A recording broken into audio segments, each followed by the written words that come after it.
बाबा, आप रुक जाइए, मौसम बहुत ज्यादा खराब है। मुझे तो समझ नहीं आ रहा, ये दिन पर दिन मौसम खराब होता जा रहा है। अगर ऐसे ही चलता रहा तो मजदूरी नहीं कर पाऊंगा और घर में खाने को एक दाना तक नहीं आ पाएगा। तभी बहुत तेज आंधी तूफान चलता है।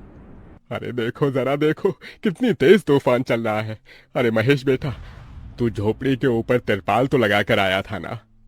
हाँ बाबा, लगा दी थी तिरपाल। और उसके ऊपर तूने ईंटें रखी थी या नहीं? बाबा, ईंट रखना तो मैं भूल गया। महेश के इतना कहते ही झोपड़ी के अंदर बारिश की वजह से पानी टपकना शुरू हो जाता है। हे भगवान महेश, तूने ये क्या किया? तुझे मैंने कहा था बारिश और तूफान तेज है, तुझे ईंटें रख देनी चाहिए थी। मुझे लग रहा है कि तिरपाल उड़ गई। चल चल मेरे साथ चल। अब तुझे मेरे साथ भीगते हुए मेहनत करनी होगी, नहीं तो पूरे घर में पानी ही पानी भर जाएगा। देवेश इतना बोल ही रहा था कि घर के अंदर वाकई छत से पानी टपकने लगा। हाँ पिताजी, आप सही कह रहे हो, चलो चलते हैं जल्दी से।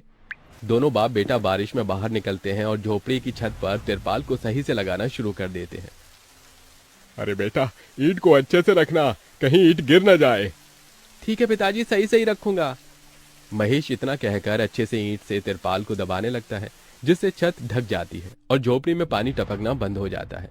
लेकिन इसी के चलते हुए बेचारे दोनों के दोनों बहुत बुरी तरह भीग जाते हैं।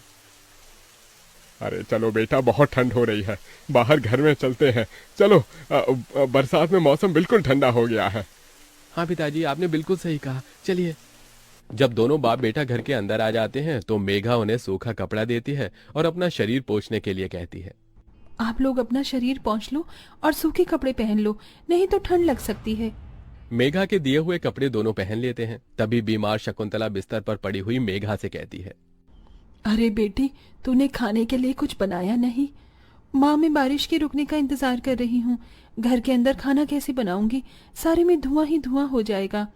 मेरी दवाई का समय हो गया है और मुझे भूख भी लग रही है। ठीक है माँ, मैं कुछ करती हूँ। मेघा अपने सिर पर एक सफेद कट्टा रखकर बारिश से बचते हुए बाहर से कुछ ईंटें लाकर घर के अंदर ही छोटा सा चूल्हा बना लेती है और उसी पर खाना बनाना शुरू करती है। अरे बेटी, पूरे घर में धुआं ही धुआं हो गया है। पिताजी, खाना बनाना भी तो बहुत जरूरी था। मेघा जैसे तैसे करके जल्दी जल्दी खाना बना लेती है। वो खाने में नमक मिर्च वाले चावल ही बना पाती है। माँ, माँ उठो, ये लोग खाना खा लो।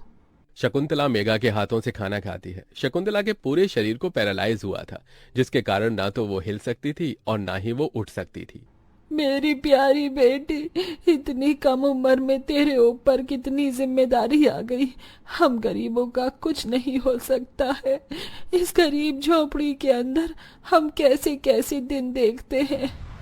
कोई बात नहीं माँ, बच्चे समय के अनुसार बड़े होते हैं, लेकिन मैं समय से पहले बड़ी हो गई हूँ। आपको तो खुश होना चाहिए। मैं तो इस कदर लाचार हो गई हूँ कि तेरे सर पर हाथ रखकर तुझे आशीर्वाद भी नहीं दे सकती बेटा।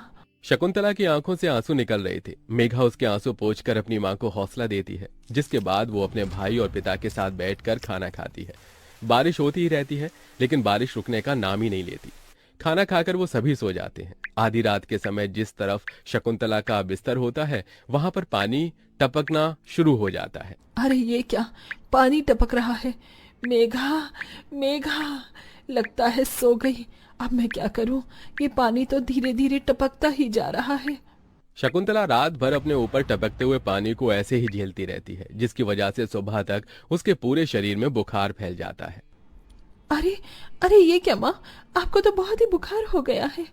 रात भर ये झोपड़ी की छत टपकती ही रही।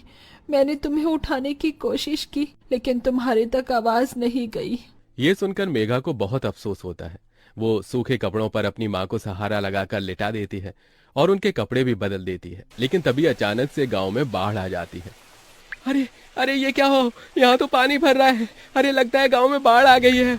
अरे हम लोग क्या करें? अरे बेटा महेश, अरे भाई, अपनी माँ को कंधे पर उठा, नहीं तो हम सभी बह जाएंगे। अरे पानी में कोई जुगाड़ करता हूँ बेटा। देवेश फौरन घर के बाहर जाता है। जहां वो आसपास देखता है, उसे एक रेडी दिखाई देती है। देवेश उसे लेकर आता है, जिस पर शकुंतला को लिटा देता है। अरे चारों तरफ पानी ही पानी हो रहा है, हमें अब यहाँ से जाना होगा, नहीं तो पानी में हम डूब जाएंगे। तभी अचानक से उनकी झोपड़ी पानी में डूबकर बह जाती है। हमारी